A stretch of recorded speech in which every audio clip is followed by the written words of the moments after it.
What we covered on this podcast this week, there was a few questions and there are different versions of the same thing. Skepticism from a prospect, as in, if you are so good at doing this as a company, why don't you just consistently do that? Or what if this is a scam? Or the third one, which is the kind of little sister of all of those, was, are you actually investing in this opportunity, or do you have money in this yourself? And those questions are enough that typically give a lot of salespeople a lot of anxiety. So we unpacked each of those this week, talk tracks, examples, role plays on how to do each of those. Yeah, lots of examples in this week's call, and lots of experience. Like both you and I have had versions of these questions many, many, many times. I think the meta lesson that came out at the very end was you shouldn't fear any question on a sales call, and you shouldn't be on any offer that you fear certain subjects being talked about. That was kind of a meta takeaway that we brought in right at the very end. But before that, we got really specific. What happens if you get that question early in the call? Like, Michael, this deal looks great. Are you in it yourself? Or, Michael, I have to ask, why does your company bring people like us in it? Why don't you just keep it all to yourself? Like, questions along those lines. We've all had them. It's easy to be tripped up if you don't know how to handle it. And we got granular on how to handle it. And then we zoomed out to the big picture of being able to answer any question anytime, and talking to the real reason that the prospect asked that question, as opposed to the question itself. Yep. But beginner, intermediate, or advanced, you'll get a lot from this one. Yep. Good call. I look forward to the feedback. Thanks, Michael. See you, James. You know what? There was one that I was actually I got a message about this week. Now there's a common objection, and I think we can use the objection as potentially a way to talk about a topic of, if it's so good, why don't you do it yourself? Sure. As in, teaching people how to scale a certain business. Or I got it a lot with e-com offers when I was selling those. BizOps, that too. Yep. If it's so good, why don't you do it yourself? Yep. My view on that has changed substantially over the past few years. Okay. I went from trying to justify it intellectually a few years ago, then to being quite matter of fact, even when was I selling ecom? Probably 18 months, 2 years ago. And now when someone asks me that question, now correct me if you disagree, I know you will. I think that says a little bit about the type of prospect and where the call is going, as opposed to trying to overcome that individual objection. Sure. What are your thoughts on that? I think with all objections, we always want to start by clarifying what you're asking, why you're asking it. A bit like the reversing call we did recently. Like, where is this coming from? And what do you mean?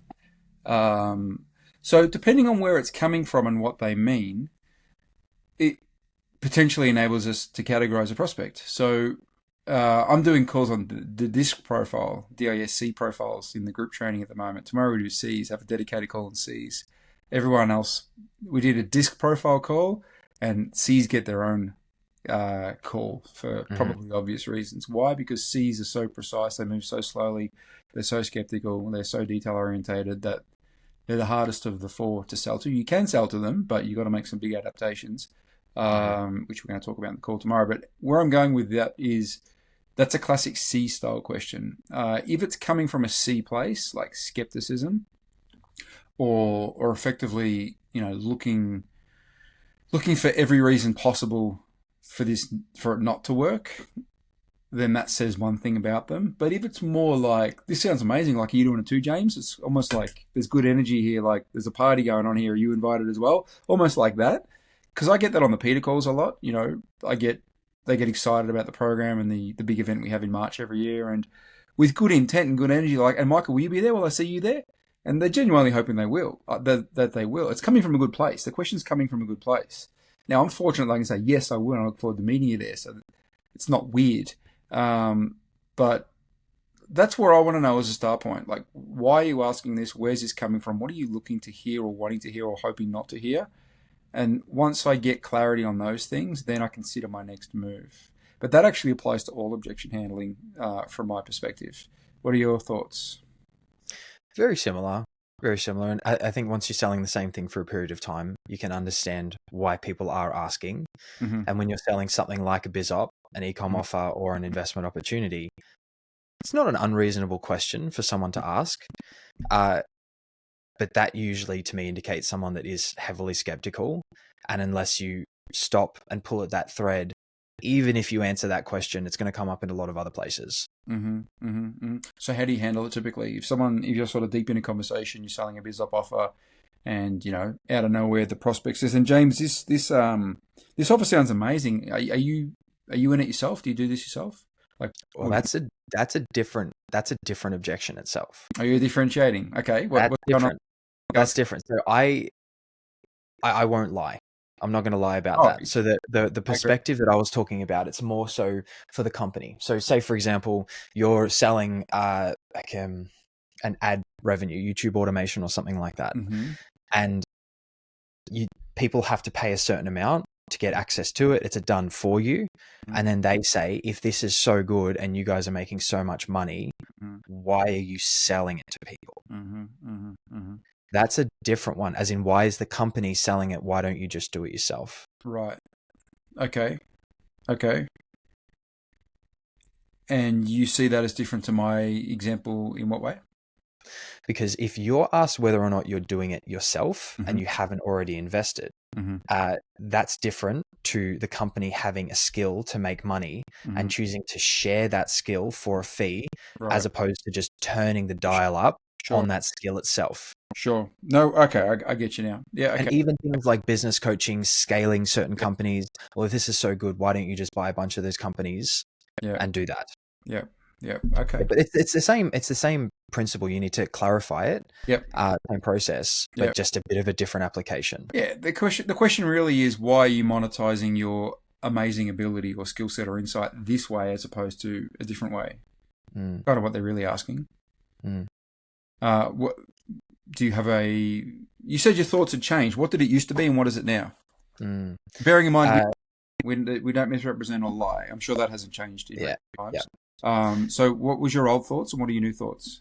So it's kind of 3 stages. So the first one was I would justify it and I would go through and I would just try and share as much information and have them truly believe it. And then it worked. I had a pretty decent talk track. And then on the back of that, I went through, it was more of a realizer model of, okay, so when you say, why don't we do it? Can you clarify a little bit more? And then they'll say the same thing. They'll say, well, if it's such a good system, it's such a good process, then why don't you guys do it? Every company I've worked with, now this might be specific, they take a profit share. So the thing I would say to them is, can you think of any reason, knowing that we take a profit share and we're going to take a piece once it gets to a certain amount, can you see any advantage from our side by bringing partners on and scaling that a lot bigger than we would do just by ourselves? And then sometimes they'll say, oh, I'm not really sure. And then I can explain, well, it costs a lot to get it where it needs to be. And then we take a piece of everything. But the majority of the time they'll say, well, actually, hang on. I can probably imagine it takes a little bit to monetize. And then they'll say, well, you're taking a profit share, aren't you? Yep. And then I can chime in and just say, imagine a profit share across, 500-600 people, as opposed to maybe 10, 15, 20 as we scale, as we go. And then they start to justify themselves why that is. Whereas now I kind of slowed up even on that. And I could say, if you had the skill, if you had the ability and you knew how to do this, is there any reason that you wouldn't share that for a fee? Yeah. It's such a simple question. Sure. And then if they push back, well, then you've got to unpack more reasons why they're skeptical and then unpack the skeptical thing. But I just say that. They'll say, oh, yeah, of course. And can I ask, is there anything else, any other questions you had come up that you wanted to cover that made you feel as though maybe there are some uncovered or what's the word? Some things that we haven't gone through that maybe bring up some doubts. Okay. So it's just a segue into that conversation. Can you think of any reason, or if you had those skills? I think the meta lesson from that, which I know you and I both subscribe to, is if anyone's doing the justifying and over-explaining on the call, it's them, not us.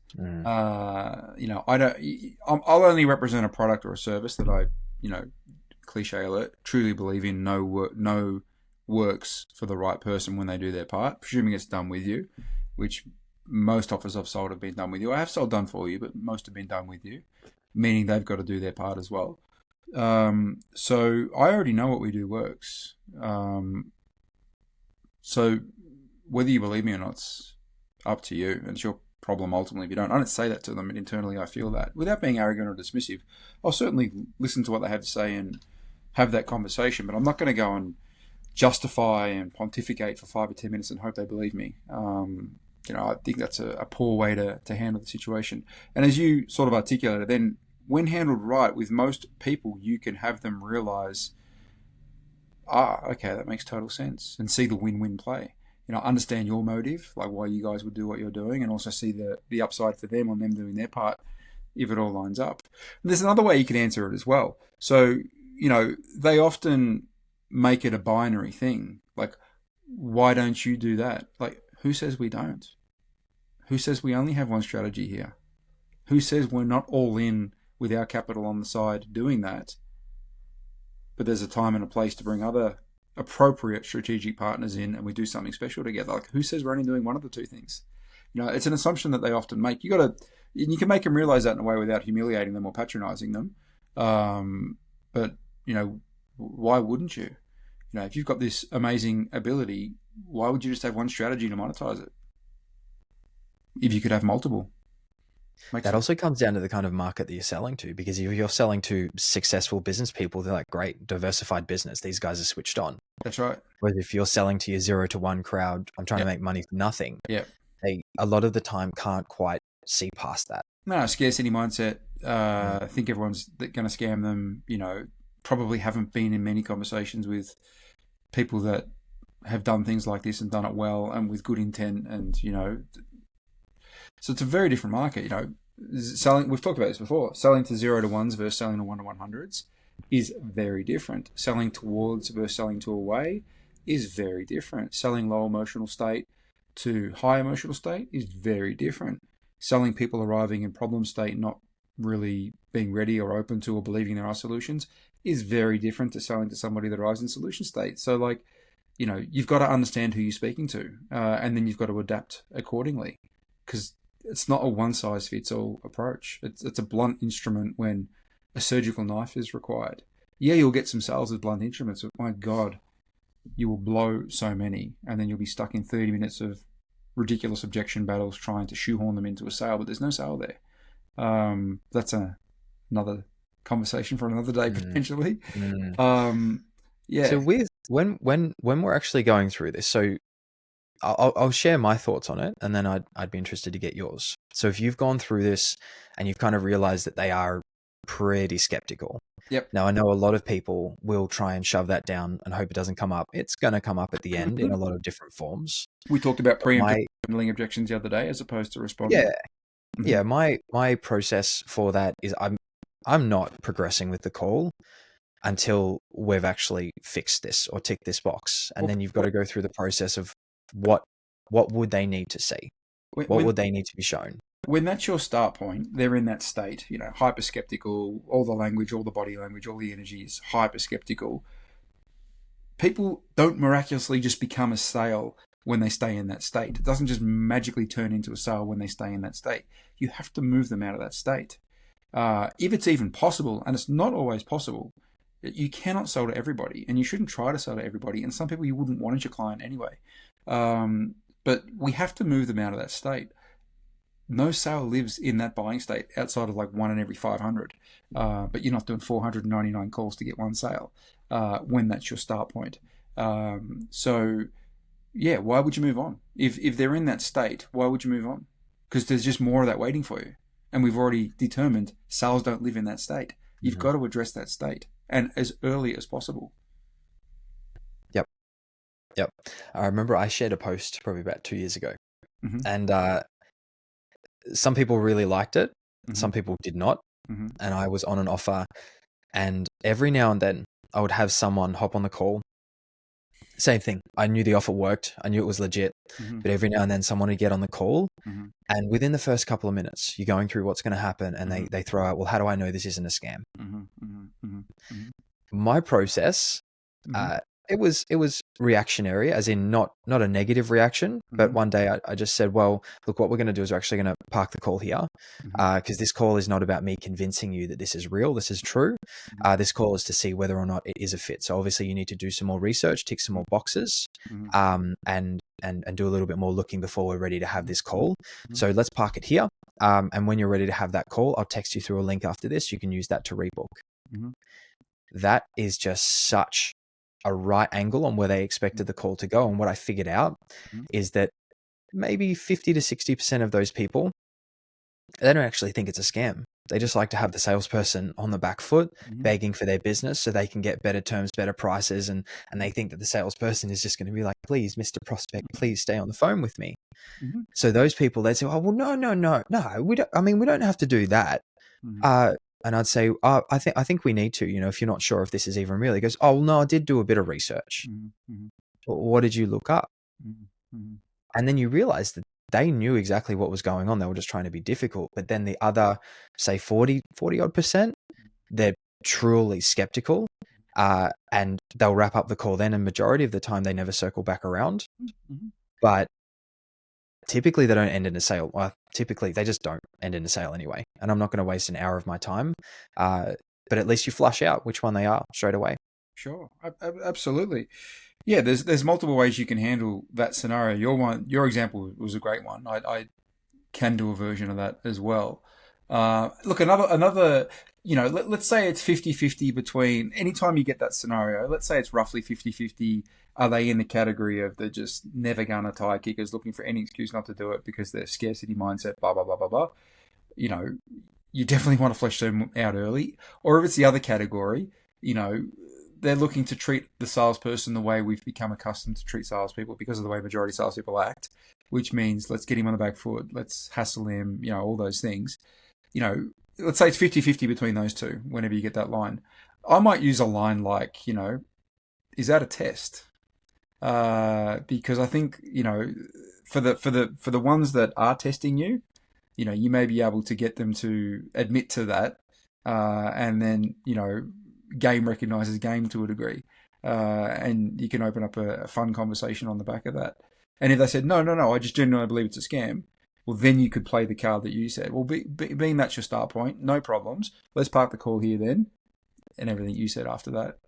You could have some fun. You could add that as an additional layer, potentially. Because I think if you or I got that, if you or I were like on a call as the prospect and we tried to pull one over the salesperson and kind of bully them, let's be honest, to get a favorable outcome for us, if it was super transactional, we didn't want a relationship with this person, we just wanted the best deal possible, we might say a line like that if we were feeling a certain way to test the salesperson. And if he responded with that, we'd probably instantly respect him. And then the frame would be like, all right, let's have an honest man-to-man conversation then. You've gained my respect. I tested you and you passed.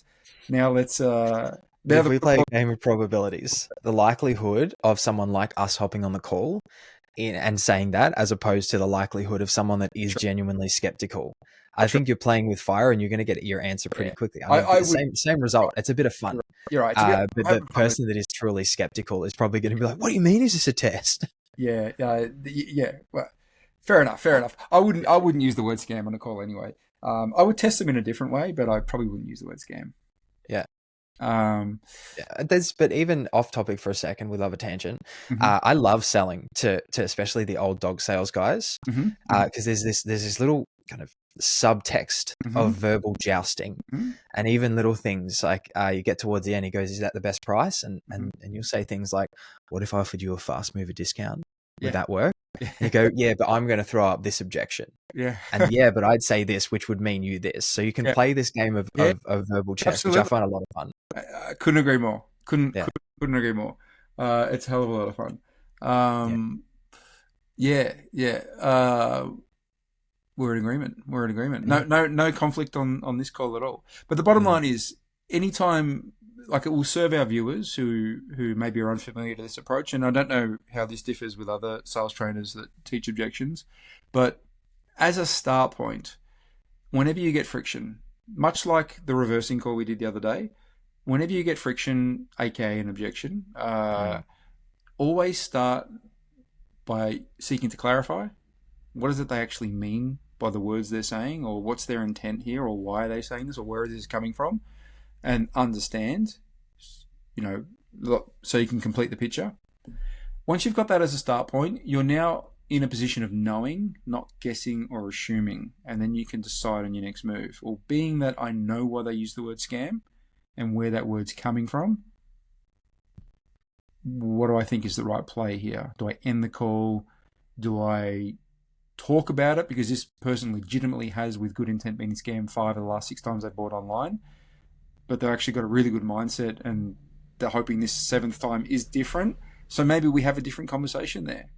Maybe it looks like, well, being that you've been scammed 6 times, with all due respect, James, you're a bit of an expert in getting scammed. So you tell me, what are the telltale signs that you can now look at in reflection that would indicate there's a high chance we've got a scam going on here? Would you talk to me about what you typically are looking for? What does that criteria looks like? They map it out.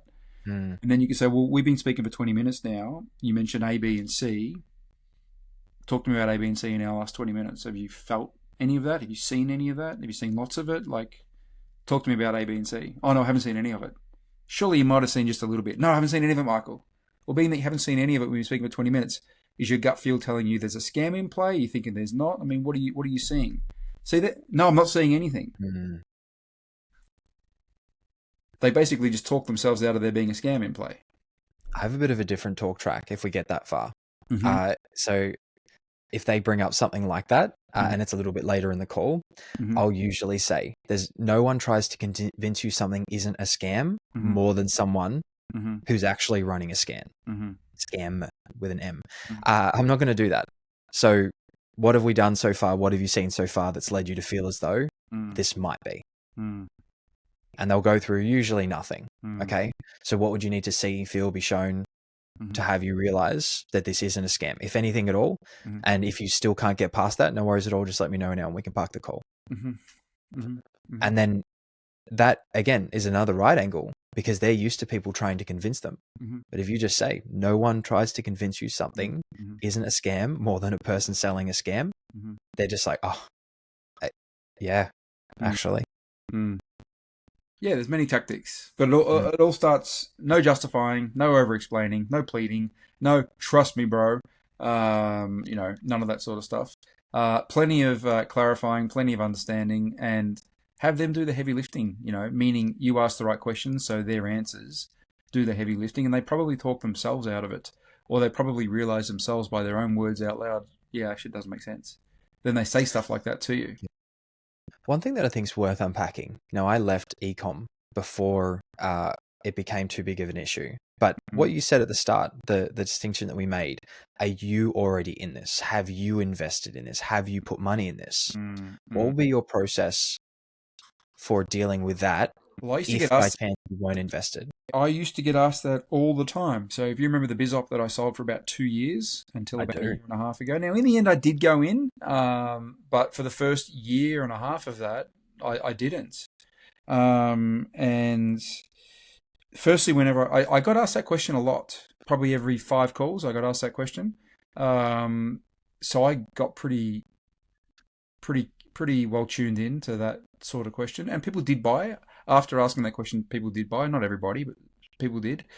I used to say to them words to the effect of, yeah, good question. Happy to talk about my role in the company, my experience with product XYZ. Before we do, I get the feeling you're asking that for a reason. Is it purely out of curiosity? Did you want my experience? Or do you want me to talk about a certain issue in play? I'd get them to unpack that. And I'd tease that out as much as I could. And often what they were looking for didn't necessarily require me to work in the company to answer the question. So often I could answer. So when I finally got clarity, I'd often answer it for them without bringing me into it. And then I said, did that answer your question or you doubt? They'd say yes. I go, now I haven't answered your initial question about me and my role in the company. Did you still want me to talk about that, or has that moment been and gone? Often it had been and gone. They're like, no, you've already answered, Michael. It's all good. I go, I'm happy to talk about where I fit in the company if you want. No, it's all good. We just move on. Now, if we didn't move on, then I would say, listen, full transparency, my role in the company is really simple. Carlos was the offer owner, the guru figure. Carlos has me do one role in this world and one role only. Would you like to know what that role is? Yes. have conversations with people like you, and help you make the right decision for you. I can talk to you about whether I'm involved or not, but that's my role in this company. And it would normally go away. And if it still hadn't gone away, then I'd say, well, listen, full transparency, I'm not an investor. I said I am going through the process of looking at it, which was the truth. But as of right now, I haven't jumped in, but I plan to do so soon. And then I'd maybe say, knowing I'm not fully on board yet, does that change anything for you? And they'd always say no. Issue was gone. That's a good sequence. I don't think I ever lost a sale from that. Didn't always sell to those people, but I don't think I ever lost a sale in that given moment in time, handled that way. So it was not a question to be feared at all. That one little section right there will be a good snippet for you. That was a nice little sequence. I like how that connected together. Okay. I might have to clip that then. So, yeah, it's not a question to be feared. When you get really, really, really competent at the game that we're playing, no question is to be feared. There is not a single question you can ask me on a sales call that I fear. And why? Because firstly, my objective is not to sell to you. My objective is for the truth. And the truth is I might not be able to sell to you even if I wanted to, or you might not want to or be able to buy even if it met your criteria, or there's better alternatives even though we look really great. So I'm open to all those as possibilities. Another truth could be, I don't want you as a client. You look like a giant pain in the you-know-what, and I'm not handing you over to fulfillment because you're a nightmare. I can see it. So I'm not here to sell to you as a start point. I am here for the truth. And one of the truths may be no sale lives here today, or no sale is desirable for either or both parties here today. So there's no question you can ask me that I fear. The only time there's questions that can scare you is if you have an ulterior motive, which is, I'm going to close this guy no matter what. Ooh, he's asked about something that makes it harder for me to close him. Ooh, don't really want to answer that. But if your objective isn't to sell to them, selling is a byproduct, then there's no reason to fear any question. I'm sure you feel the same. Mm-hmm. Yeah.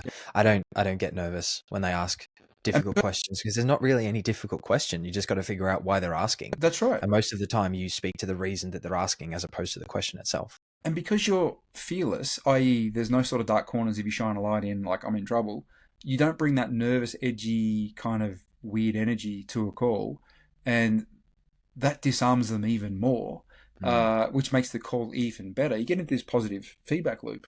Your lack of sort of nervous energy or lack of avoidance or lack of, oh, please don't ask me about that, or lack of, oh, I can't talk about price yet because I don't even know would be right for you. Like, you just talk about anything. They feel that openness. They feel that energy. And it's atypical to a typical sales experience, which means they probably don't try it on you. They probably don't pigeonhole you as a typical sales guy that we can disrespected and we can try and run over and, all that stuff. So a lot of the problems don't even happen in the first place. A caveat to that is if you are on an offer where you feel as though there are dark corners that you cannot shine the light. I know a few people that are on offers like that. Yep. Go somewhere else. There is an abundance of other opportunities out there, and that feeling of I want to be able to sleep at night, but I don't know if I can. It's not where you want to be. 100%. Life is way too short to. I mean, I remember you wrote famously on this a while ago about selling your soul and the price. I can't remember the exact line, but you can fill us in. It was a good one. Life is way too short to sell your soul on an offer that isn't congruent with your values or is genuinely not in people's best interest. You are going to pay a price for that in some way, shape, or form. And the line was, you can sell your integrity, but there's no refund on it. There you go. Yeah, that was right. I remember that was a popular post you did a few years ago. So, yeah, my advice is don't do it. Well, I think that is a very, very good spot to tie a bow on this. Yes, cool. Yeah, we covered a few good points, and I will see you next week. See you next week, James.